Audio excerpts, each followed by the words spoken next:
What's up, guys? Blade Master here, going to be bringing you round 1, game 1 of the Blade Balance tournament, again fought in Monster GS.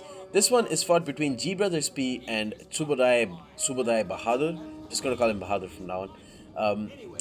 And as you can see by this unit, this is GBrothers unit. GBrothers has taken Arevaci, and Bahadur, on the other hand, has taken Colchis. Colchis. Such a romantic faction. Anyways, so this is a very strange army, to say the least, brought by Colchis, and I'll tell you guys why. 4 Eastern Slingers, decent enough. An experience upgrade, kind of a waste, but whatever. Decent enough. Maybe a bit overkill. But here is where the weirdness starts. We got 1, 2 hoplites, 3, 4 hoplites brought by Colchis, and only 2 Colchian nobles. Bringing less than 4 Colchian nobles in this tournament is, oh my god, that's just, why would you do that? Anyways, he's brought 4 Cartly Axemen, so I guess the savings that he made from bringing hoplites paid off there.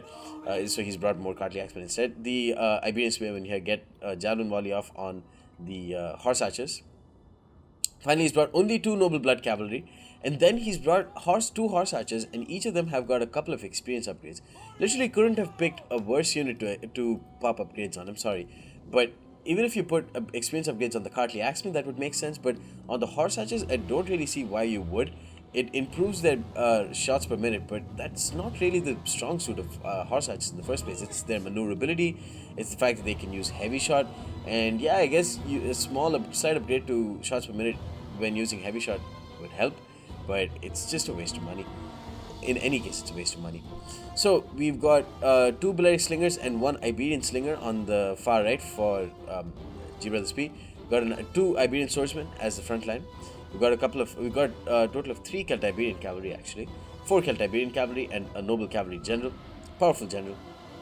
We've got a couple of Noble Fighters and 3 Scutari and 1 Painted Warrior. Yeah. And finally, we've got 2 Iberian Spearmen. We've got the Painted Warrior in the center, which is nice.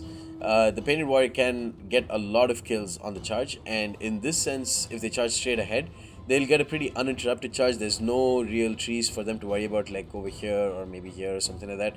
So keeping them in the center in that sense would be good, but if he takes the engagement over here, it wouldn't really pay off. If he uses Frenzy, that's when they really make their presence felt. I think they're very good if you use Frenzy. Decent enough unit. They have Fear. If he uses that, times that in with a rear charge and a Warcry General, he of course doesn't have a Warcry General. He has the Strategist General. Strategist is of course a very strong choice. Using Noble Fighters, Headhunt, Shield Wall, and then popping Second Wind once they're done is always good. But Warcry General, when timed with Painted Warrior Scare, would be a rear charge would be pretty critical and could destroy these Cartly Axemen very quickly because they only have 55 base morale. You can see the Horse Archers get a couple of cheeky shots on the enemy Celtiberian Cav. Looks like the Celtiberians are going to try and push away the Eastern Slingers. In this sense, Arevaci is in a very weird position that they have the cavalry superiority over Colchis. The hoplites are going to be definitely the reason why, if Tsubodai Bahadur loses this match, it's going to be the reason. It's the hoplites. The hoplites are going to be the reason.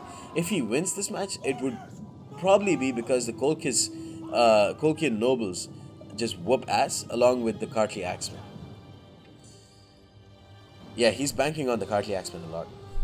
The Cartly Axemen, 4 Cartly Axemen need to make their presence felt, but I just don't see how they would against lowly armored units in the Scutari and highly aggressive units in the Scutari and the Noble Fighters.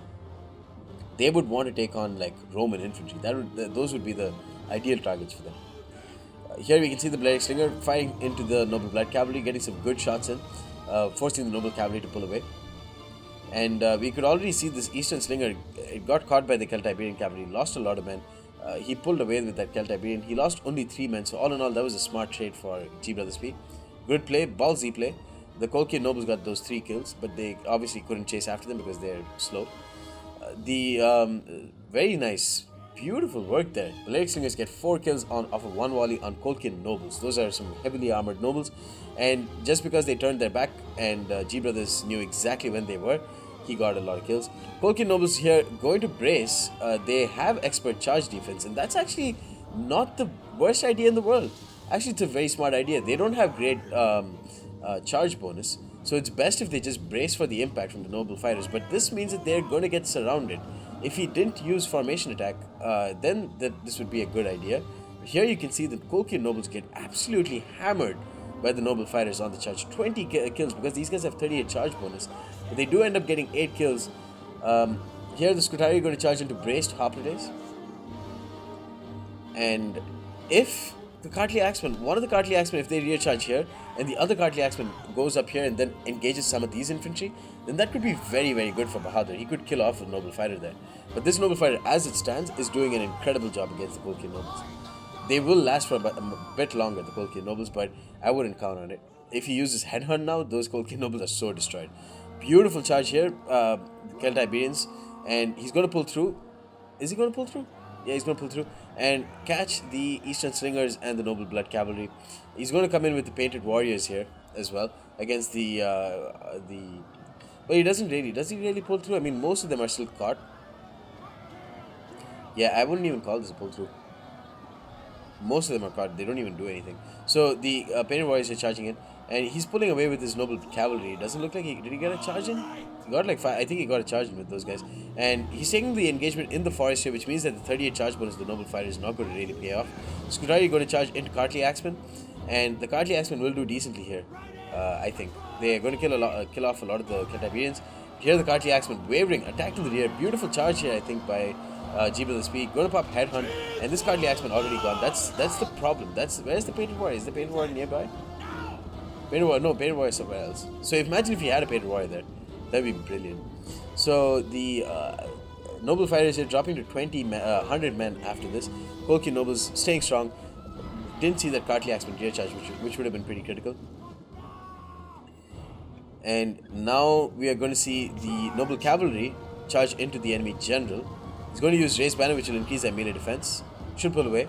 GbrothersP. Instead, going to pull through, which is against the rules. Gotta say, it is against the rules. So GbrothersP going to pull through with his general. I'm going to have to ask for a rematch. I mean, I don't know. Let's see. So he's going to pull through with his general because pull through was disqualified in this tournament. I thought I made it pretty clear. That's why people just need to read the rules in the tournament. So anyways, Cartly Axeman here shield walled, but the general going to get a beautiful rear charge.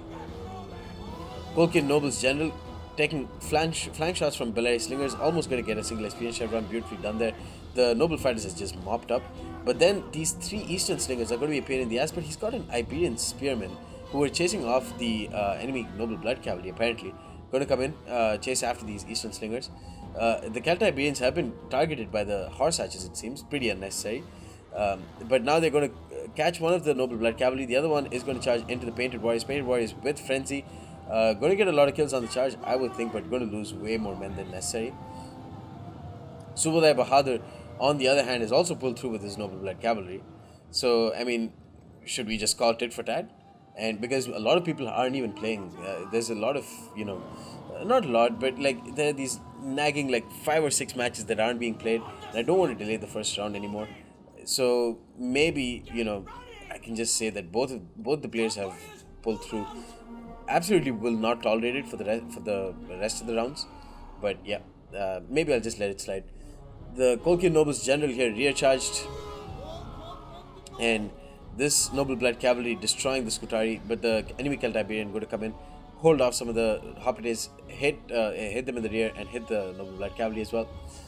Iberian Slingers only 14 kills, but the Belarus Slingers are chilling in the forest, getting good shots in. The Cartly Axemen got 39 kills on enemy Noble Fighters, but the Noble Fighter is obviously going to tank out this battle. He's now chasing off the Eastern Slingers who haven't done much at all in this battle, and the Noble Blood Cavalry getting a good charge into the rear of Scutari. Scutari, another unit that has poor morale. The Iberian Spearmen going to come in. They have a 30 bonus versus large, which means that they'll kill off a lot of the cheap Noble Blood Cavalry. But Noble Fighters obviously going to tank out this battle. Colchis Nobles stand no chance against them. And this Noble Fighter, of course, is going to do decently. This match is winding down to a close. Beautiful use of Frenzied Charge here, making sure that these Celtiberians stay unbreakable, get 80 kills, hold off these Eastern Stingers for that much longer. Surprised that he took the fight in the forest. because the Arevaci really depend on their charge. Got great high charge units in the noble fighters, and you'd want to maximize that charge as much as possible. 38 charge bonus, imagine that, insane. So yeah, noble fighters here hitting the and the bloody slingers also did really well. I have to say, this one is routing with only 31 kills, but this one got 67 kills on pretty important units. And the enemy general shattered, and headhunt popped. Noble fighters going to kill off the Hoplites. Iberian swordsman coming in for shits and giggles. Orsach has actually got a triple experience chevron, and they're firing into these lightly armored Skutari, but now the Beleri Slingers should be able to destroy them. Yeah, it shouldn't take long for the Beleri Slingers to get good kills on them. And yeah, this match is winding down to a close. Looks like it's going to go in GbrothersP's favor. And since both of them had one clear case of pull through, I'm just going to rule this in the favor of GbrothersP. I mean, he won it fair and square at 99% of the battle. So yeah, I don't see. I mean, if the Noble Blood Cavalry did not pull through, and Tsubodai Bahadur himself followed the rules, then I would definitely take the match.